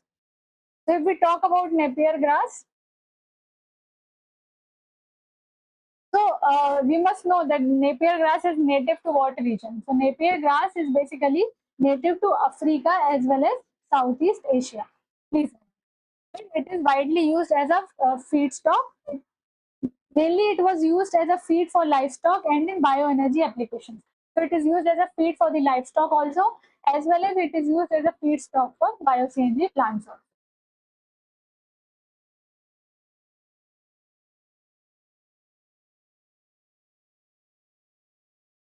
Now, next important article is related to Padma Awards. So recently, these awards were conferred by the President of India. So it's very important for us to know the basics of all these civilian awards, because maybe UPSC will not ask the names, but UPSC will ask the static part. So if we talk about the civilian awards in India, so the highest civilian award in India is Bharat Ratna. So please remember, Padma Awards are not the highest civilian awards, or Padma Vibhushan is not the highest civilian award. Highest is the Bharat Ratna. After that comes Padma Vibhushan, after that Padma Bhushan, and after that Padma Shri. Now, if we talk about the eligibility, that how you can get Padma Vibhushan, Padma Bhushan, and Padma Shri. So eligibility for Padma Vibhushan is exceptional and distinguished service. Exceptional and distinguished service, any kind of extraordinary service which is giving you recognition at national and international level, and which is bringing changes to people's lives at national and international level. For example, MS Swaminathan. For example, Lata Mangeshkar. These were the extraordinary services which are provided by these people. After that award is the Padma Bhushan. Eligibility for Padma Bhushan is distinguished service of higher order. So maybe that service has brought changes in the lives of people, but the effect was comparatively less than those done in the Padma Bhushan, Vibhushan. And finally, the Padma Shri. The Padma Shri can be given to distinguished service in any field of human endeavor. Now, let's discuss some of the prelims related points for Padma Awards.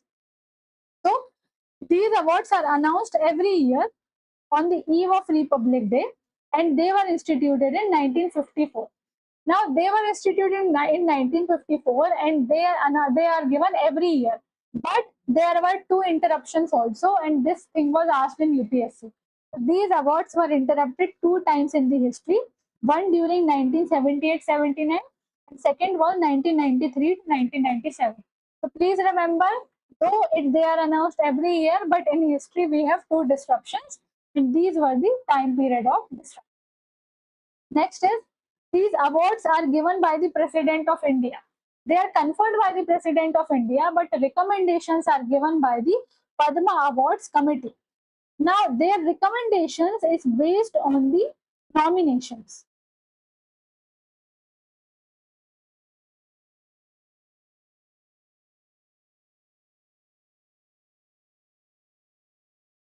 Now, who all can give the nominations?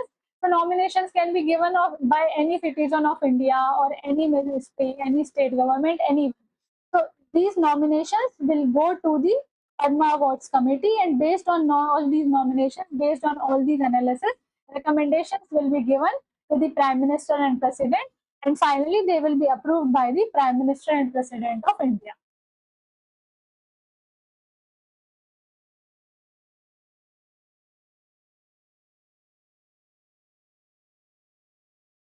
Now, if we talk about the fields, which all fields are covered, so here basically each and every field of human endeavor is covered. For example, art, literature, education, medicine, sports, social work, any of the field. So you don't need to remember or by heart all these fields. Just have a passing reference, just read all these fields once so that you can eliminate the option.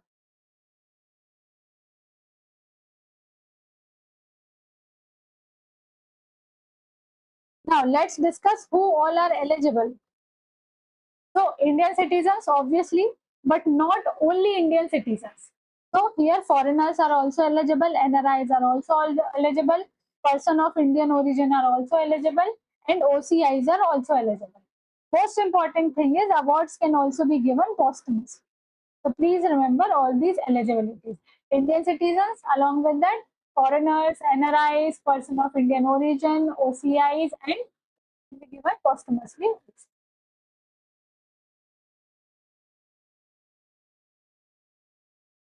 Now, let's relate it with the polity. So here Article 18 of the Constitution is very important because Article 18 is related to abolition of titles in India. Abolition, so what kind of titles are abolished? For example, Nawab or for example, Zamindar. These were the titles which were earlier used in the history of India. And what was the purpose to abolish all these titles? The purpose was to establish a free and equal society. Because if the people used all these titles before their names, so they were given special treatment. And the Constitution of India wants free and equal society without any discrimination or special treatment. The important thing here is that Padma Awards or academic awards or any other military awards are not considered as titles. Please remember, Article 18 is related to abolition of titles, but Padma Awards are not the titles under Article 18. But important thing here is these articles cannot be used as a prefix or suffix. For example, name of any person is ABC, so you cannot write Padmashri ABC or ABC Padmashri. You cannot write that. Though they are not titles, but you cannot write all these things. Here, important related case is the Balaji Raghavan case of 1995. So this case has said that civilian awards are constitutional in India. Constitutional means it's not like these awards are mentioned in the Constitution. Constitutional means they are according to the values of Constitution.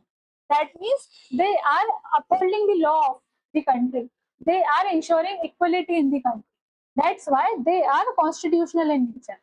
In this case, court said that they are not violative of Article 18 of the Constitution. And these awards must not become hereditary or political. But if they become hereditary or political, you will defeat the purpose of having the constitutional values. Now, why we discussed each and everything related to Article 18?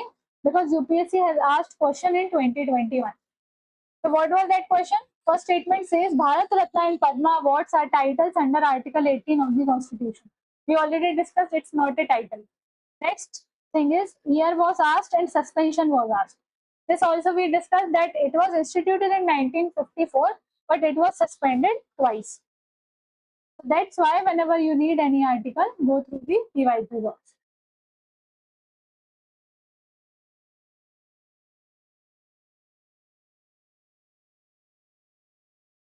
Yes, next very important article is related to Abraham records. Abraham records. So basically, what is the context? Recently, President of USA, Donald Trump, has said that more countries must sign Abraham Accords so as to normalize the relations between Israel, so as to normalize the relations with Iran, as well as Israel and other countries in the Arab states. So quickly, let's discuss everything about the Abraham Accords.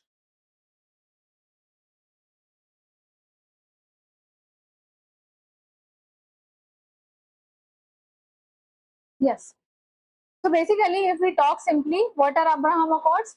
So Abraham Accords are a set of agreements.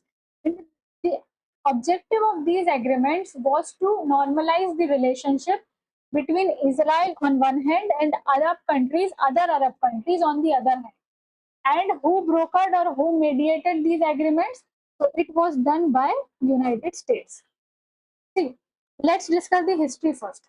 Earlier, Arab states, for example, Saudi or UAE, earlier these Arab states said that we will not engage with Israel until and unless you give us the solution of the separate state of Palestine. Because if we talk about Israel, so Israel is mainly dominated by Jews. If we talk about the Palestine, Palestine is majorly dominated by Muslims.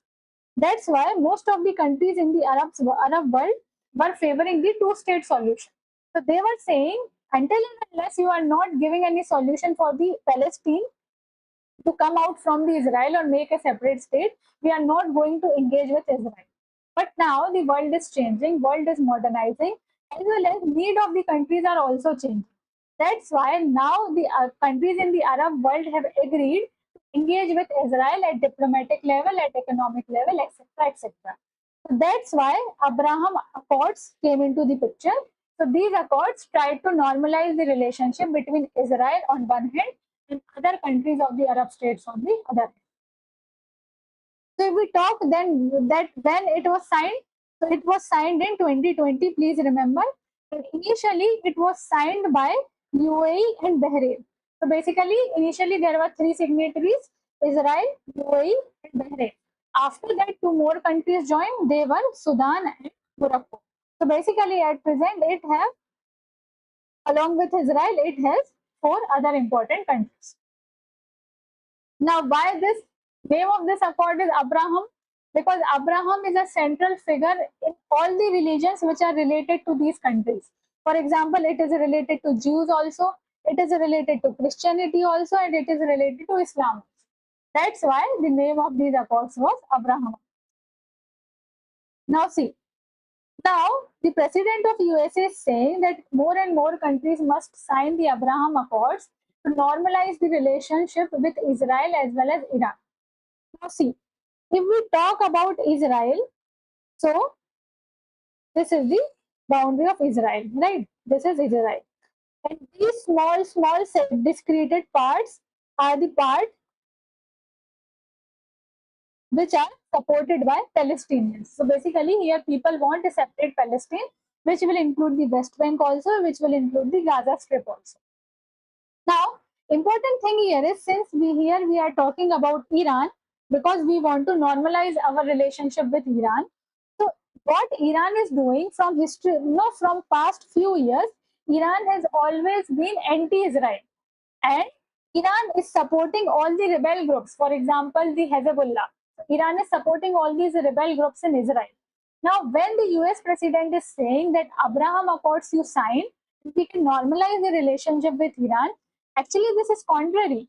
Because if under these Abraham Accords, more and more countries will engage with Israel, then it will isolate Iran even more. So it will generate the insecurity in Iran. It will happen. So that's why various experts say that this thing will be counterproductive for the USA also, as well as for Iran.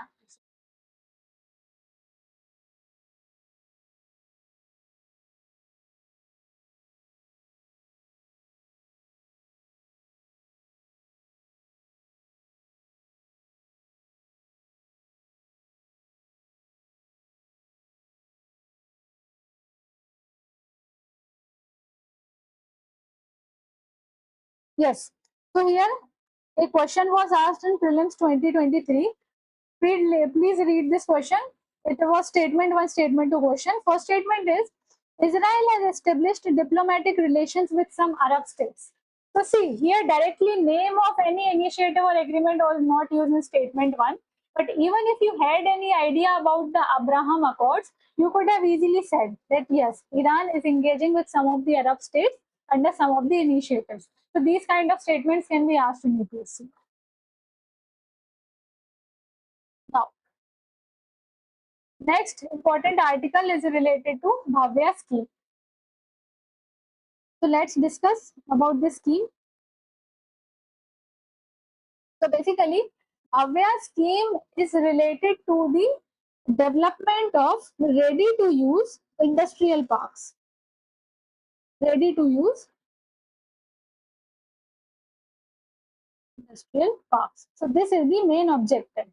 Ready-to-use. So anything if we create anything ready-to-use, so that thing we call as plug-and-play model.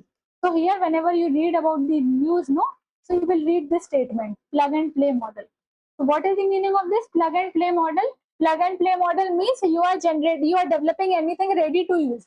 So that companies will come and just start their operation. They don't have to wait for the approval, or don't have to wait for the infrastructure facilities, all these things. So the full form of Bhavya is the Bharat Audyogik Vikas Yojana. So basically, it is an infrastructure scheme which will involve the development of ready to use industrial parks in India. So basically, the government of India wants the companies to start factories. The government of India wants that companies come to India and quickly and easily they can start everything. They can start their functioning. Because if we talk about generally the problems which the industries face in India,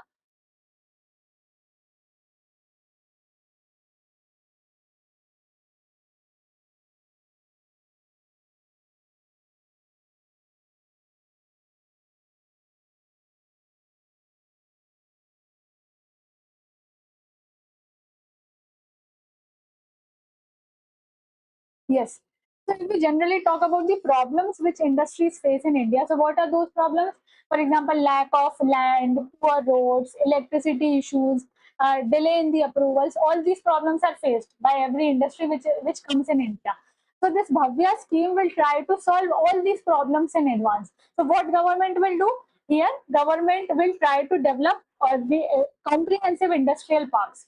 So there will be road connectivity, railway connectivity, all the water facilities, factory spaces, warehouses, skilled labor, everything will be provided by the government. That's why this Bhavya scheme is very, very important. Now let's discuss the prelims related points. The first important thing is it visible? Yes. So here first important thing is that this is a central sector scheme. That means it is entirely funded by the government of India. What is the purpose?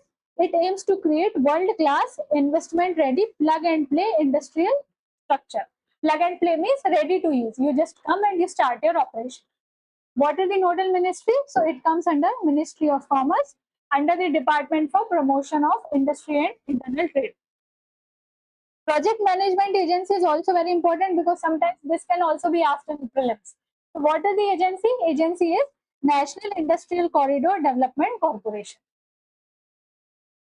What is the target? So this numerical value is very important. Under this scheme, 100 industrial parks will be developed all across the India. What is the time period? So it will be 6 years from 2026-27 to 2031-30. Now, since we are talking about the financial assistance, so first thing will be the subsidy support. So central government will give up to 1 crore per acre. So for example, if you are developing the industrial park of 100 acres, then 1 acre it will be provided, subsidy will be provided of 1 crore. That means at max, central government can give subsidy support of 100 crore for the industrial park of 100 acres. Next is the external infrastructure support.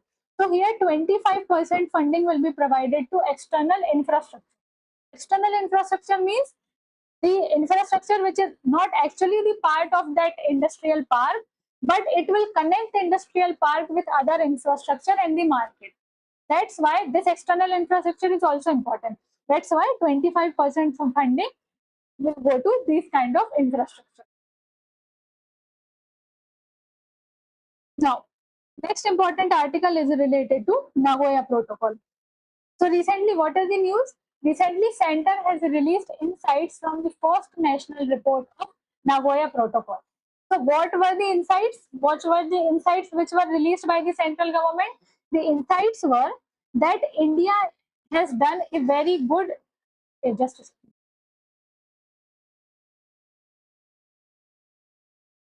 Yes. So what were the insights from this report? The insights were that India is progressing on the provisions of the Nagoya Protocol and India is following the access and benefit sharing provision of Nagoya Protocol. Access and benefit sharing means, for example, if any company A is using the forest resources and it is using those resources for the commercial purpose, then company A has to share the benefits with the local communities also. This is the core or the important provision of the Nagoya Protocol, which comes under CBD mechanism. So now let's discuss about Nagoya Protocol first. So Nagoya Protocol is an important agreement under CBD, that is Convention on Biological Diversity. Nagoya Protocol was came into force in 2010. Please remember, here is very, very important. So Nagoya Protocol comes under which convention? It comes under Convention on Biological Diversity and it came into force in 2010.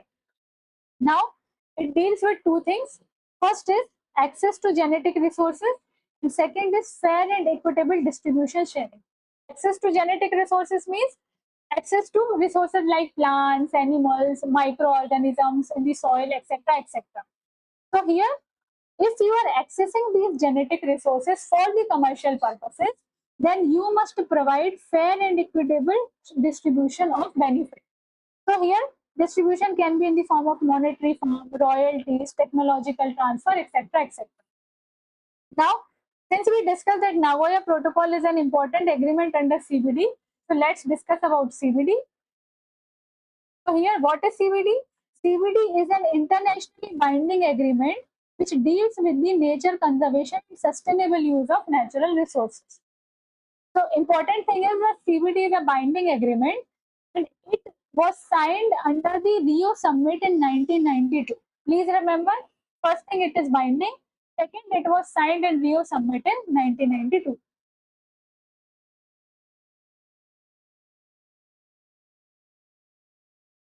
Now, what are the main objectives? Main objectives are the conservation of biological diversity, second is sustainable use of biological diversity and fair and equitable sharing of benefits. So this is the main provision of Nagoya Protocol.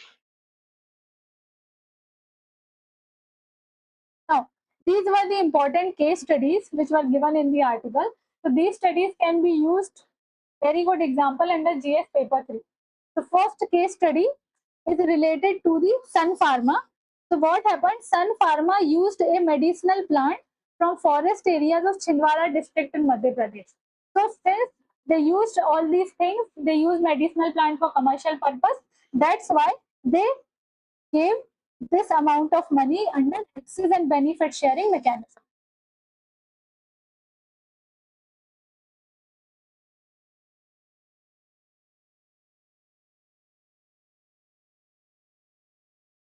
Next case study is related to IOCL. So here IOCL used the agricultural residues from the Narao village in UP, and that's why the benefits were shared with the community.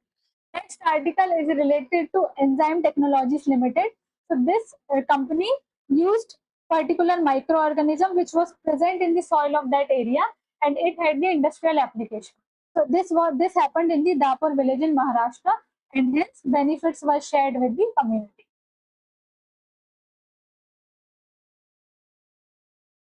Now, what are the challenges? So challenges, what are the challenges in the access and benefit sharing mechanism in India?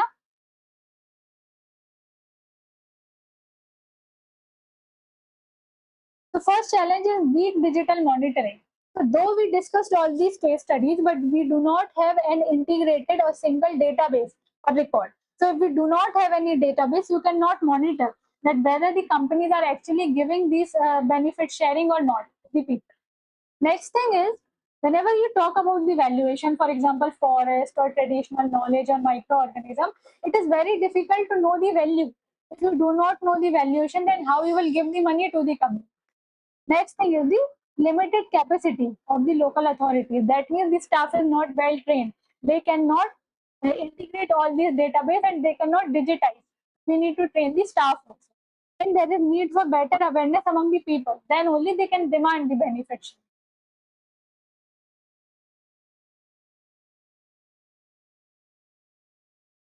Next article.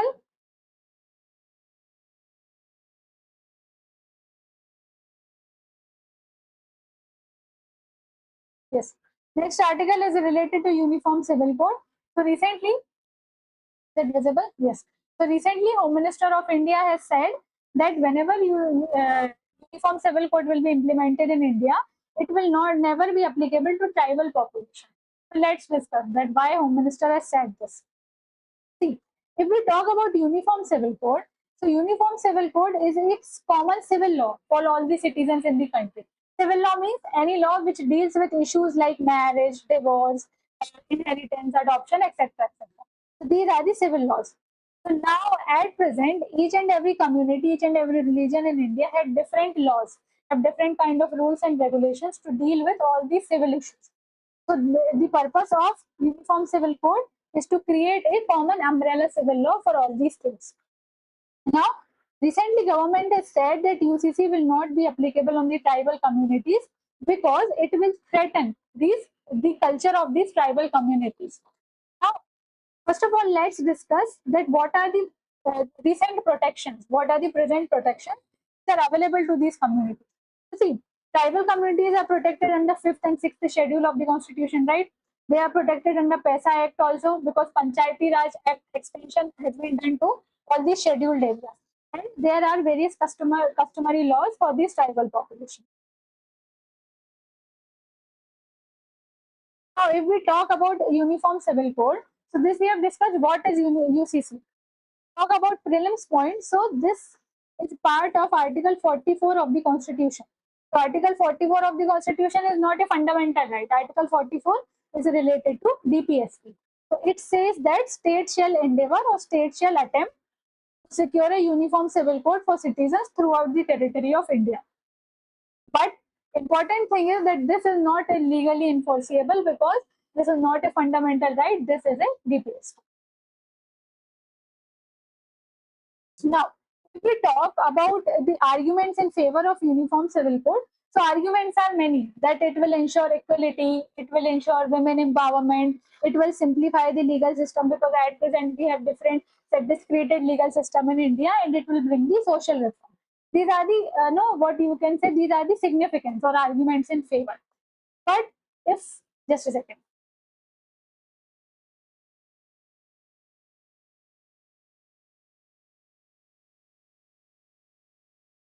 Yes. But if we talk about the arguments against, because this article is related to arguments and against only. So what will be the argument against? That since the tribal population in India, because since the tribals is the most diverse community in India, and if you apply the common civil law or if you apply a common code to all the tribals in India, then it will erode the diversity. It will lead to cultural homogenization. For example, if we talk about unique tribal culture, so in Northeast India, the tribals follow the matrilineal inheritance system. And if you apply the common civil code on each and every community, then it will erode the diversity in India. So these were the some of the important points.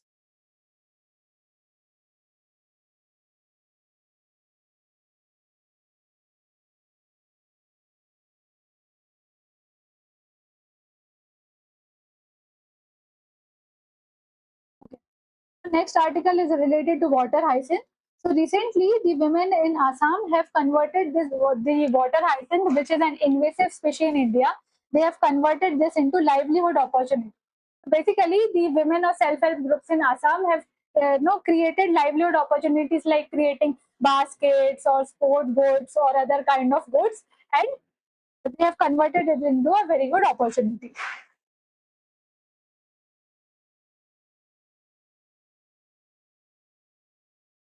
Yes. So recently, what have happened? Women near wildlife sanctuary in Assam have trained to make the products from water hyacinth. What are those products? For example, the baskets or any kind of fur or all these things. These kind of products were created. Now, in which of what area we are talking? So we are talking about the Lao-Hoa Burhachapuri Wildlife Sanctuary, and this is connected to Kaziranga National Park and Tiger Reserve. So please see the location of all these protected areas on the map. If we talk about the water hyacinth, so water hyacinth is an invasive aquatic weed. That means it is threatening the biodiversity in the nearby region. So yes, if we talk about the water hyacinth, so it is a free-floating aquatic plant native to the tropical regions of South America. So this plant is not native to India. This plant was brought by the Britishers to India because it looks very beautiful. So it was brought as an ornamental species, but it is an invasive species and it is threatening the biodiversity.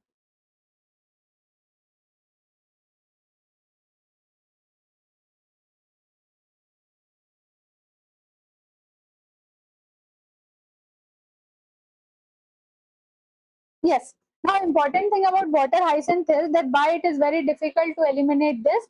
That cutting a water hyacinth plant into pieces will not cut it. So that's why we are not able to completely eliminate this plant. So here the plants can reproduce using a process called fragmentation. So that's why it is very difficult to eliminate water hyacinth.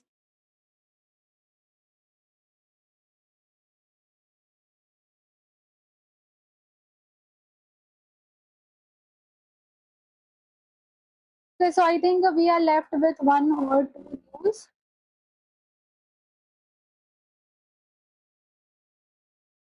So we are left with one or two news now. So I will upload this PDF on your Telegram channel. So you can go through those two or three news from the PDF. Okay, so I think that's all from my side for today. Thank you. And